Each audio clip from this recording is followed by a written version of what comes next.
The private marketplace, these are buzzwords that are being thrown around by everybody. I'm a SpotXchange. I oversee the team accountable for managing and growth of all of our global relationships with DSPs and trading desks. We first launched our private marketplace capability like 9 months ago. It's gone from 0% of our activity to 20% of our impression clearance in that time. We've learned a lot. It's been kind of a bumpy journey. Like all good dramas, there's been ups, there's been downs, there's been things that have gone really well, and things that haven't gone well at all, really. So I wanted to take a moment to kind of share with you guys some learnings we've had in the field, try to demystify some of the ruminations and things that people throw around. Maybe let's start at the end of the story. You want me to do this? Yeah, sure. Without it? Yeah, you can advance over there. So we've got it over, I think everybody can see well, but if you guys want to see, we've got it over there as well. But to kind of spoiler alert and end where, start where we're going to end.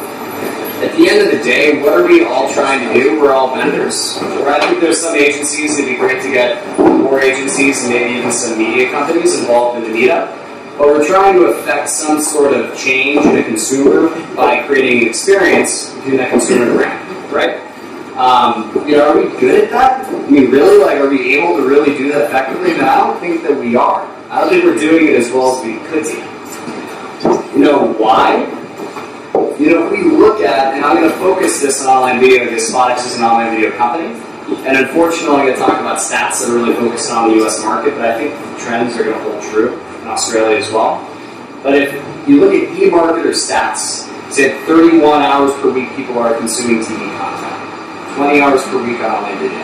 You throw it all in one bucket, that's a 61-39 split. So 61% of the time I'm looking at linear content on a TV, 39% I'm on my computer streaming it online or I'm on a connected device. Now let's stack that up with the ad spend. I've got $66 billion going into the TV market in the US compared to $4 billion for online video. That's 2013. This is massive disparity, right? Why is that? Well, the first TV ad was served in 1941. So we think of a media channel as an engine that's taking a brand's investment and it's converting it and it's turning it into media exposure or brand experience. The machine at TV is just better. It's finer tuned, it's had more experience to kind of figure it out. According to Google, they say 20 cents of every buck spent on digital ads goes to transaction overhead. Sales commissioning, ad server discrepancies, lots of people in the Lumascape contributing different pieces of the value chain. We look at TV, it's a lot less fragmented. Only 2 cents of every dollar is going to media investment, so it's a lot more effective. As I mentioned, they've got a 50-year head start to attack these kind of key challenges and problems in placing any media buy. I don't see anybody yawning, it's good. But if you were, I wouldn't blame you. It's kind of old news, right? I mean, that's why we have our TV, to make it more efficient and effective. This targeting, transparency, control, they attack all those problems of media dead on. It's working super, super well. And, these stats again are from the US, but nobody's going to question that RTV and programmatic are growing really, really quickly. There's a problem that not a lot of people talk about. That 91% of all the digital media buys, they're not transacted in spot markets. They're transacted in bulk and freight with publishers directly. Ad networks, direct media companies. So we're really missing out, and the problem is that media is not planned and bought on an impression-by-impression basis. It's bought in bulk and freight to reach audiences at scale. And our TV is just not really well suited for that type of buying. So that's where we get to programmatic direct, right? So it's this natural evolution where we're moving to, and where we have to move to, if we're ever going to get a bigger chunk of that ad spend that's going through traditional channels. Programmatic direct enables bulk buying of impressions through programmatic channels. So there's still going to be a place for the spot markets. But if I want a really discrete audience group, right, do you want one-to-one messaging? The only way I'm going to be able to do that is through an open market. If I buy through a private market on an RTV basis, maybe it's on a premium URL that's obfuscated, so I might have less transparency. But in a programmatic direct environment where I have one agency talking directly with one publisher or media owner, that I'm transacting through DSP and SSP, I don't need to have a transparency obfuscation because the publisher knows exactly who they're selling to, right? There's no channel conflict. So I threw some new terms in really quickly. I don't know if anyone's paying attention. I see a lot of eyes on the screen. It's a good sign. But just taking a step back, what is a Deal ID? It's an IO number. That's all it is. I mean, it's the mechanism by which bulk orders are fulfilled through a programmatic ecosystem. It's what an SSP creates and signals to a DSP to enable them to segment and fulfill orders that are bigger than one impression. So I want to go back to this chart, right? We're talking about only 9% is transacted in spot markets, 91% direct. If we look at that other 91%, there's going to be a lot of different people on that plan. Ad networks, media owners, publishers. There's a lot of fragmentation there, right? That makes it really tough because not every supplier has the same capabilities.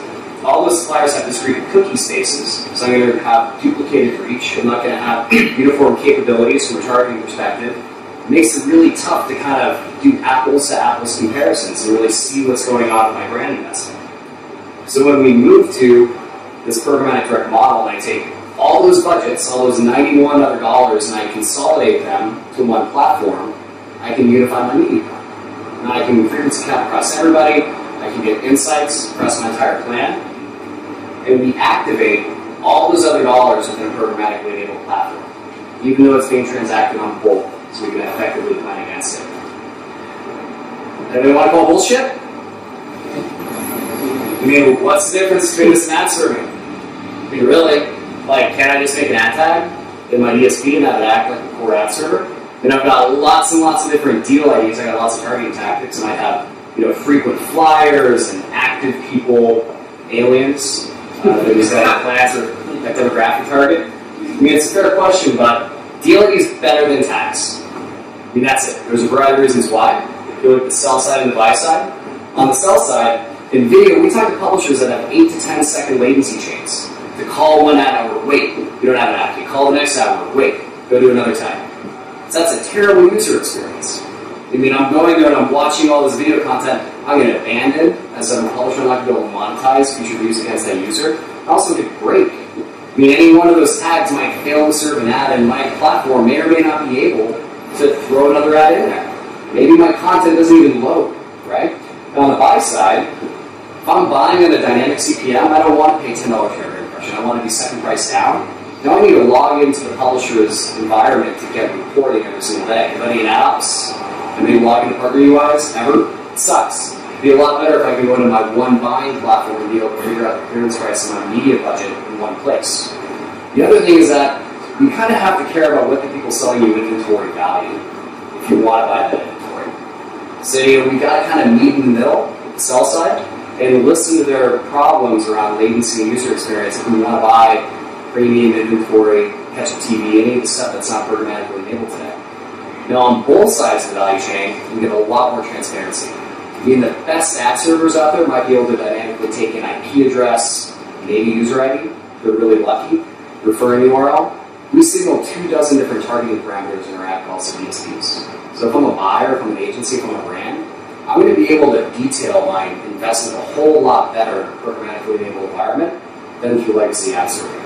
It goes to the sell side too. If I go to an agency or a trading desk and negotiate a bulk buy across 12 different brands, if I want to know how much is going for each brand, I've got to create a unique ad tag for every single brand. It's a nightmare. Why don't I just traffic one deal ID and get visibility across the entire buy using an ad ID? Well, that's only available through programmatic infrastructure. Workflow efficiencies. I don't want to have all those different tags. I want to traffic one deal ID and pull the reporting out of different dimensions. So when I was putting this together, thinking, all right, so what's next? Because really, I mean, if I have a DSP that supports deal ID and if I have an SSP that supports deal ID and they're already integrated, taking an existing buy and just moving it over to this new model of transaction, it's actually pretty straightforward. It's well thought out. But there's a little bit of trouble in paradise. There's still some big problems that we have to address. First is, what if I need to get new buys? What if I don't have enough inventory? What if I need to find out what else is out there? Media planning has kind of changed fundamentally because you're not talking to one media owner that has the whole piece of the picture, right? It's still fragmented. So how does this happen today? Well, it might be through a fancy PDF that I can send to a media agency that says site X, these are the demographic SKUs. That's awesome. But there's 1,000 different sales sheets. All right, well, give me an Excel workbook, right? So Excel to the rescue once again. Then I've got lots and lots of partner UIs. I've got a Rubicon's UI, Programmatic's UI, Addix's UI. I look at all the available private deals.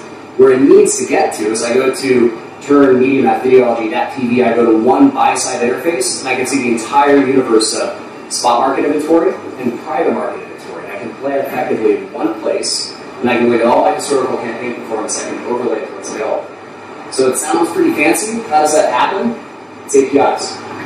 So what we need to do as platforms, people in the middle, is figure out how does my stack talk to your stack, and how do we put that into OpenRTB so we don't differentiate on protocol, so that all my inventory can be surfaced within a UI that an agency can get to and actually digest this inventory well. I mean, not one marketplace is going to have all the inventory needed to satisfy a buyer. Now, the other piece that sucks is the execution of this stuff.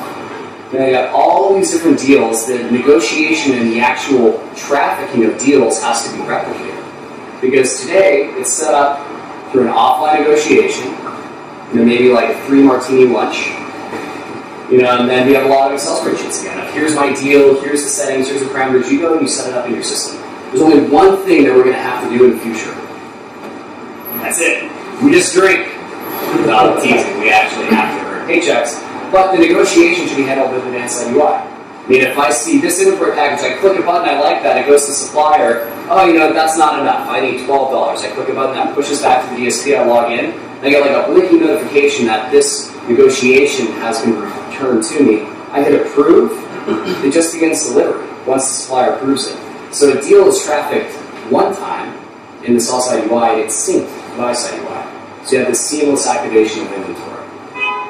Again, the only way that's going to work is inventory or workflow APIs. So today the transaction API, the Deal ID, it's been figured out. It's an OpenRTB 2.2, but the inventory discovery, the workflow pieces, we haven't even touched yet. And we have to get there. So again, we kind of went through this big path, and I hope nobody gets motion sickness with the president, right? But are we doing this? Are we doing everything we can?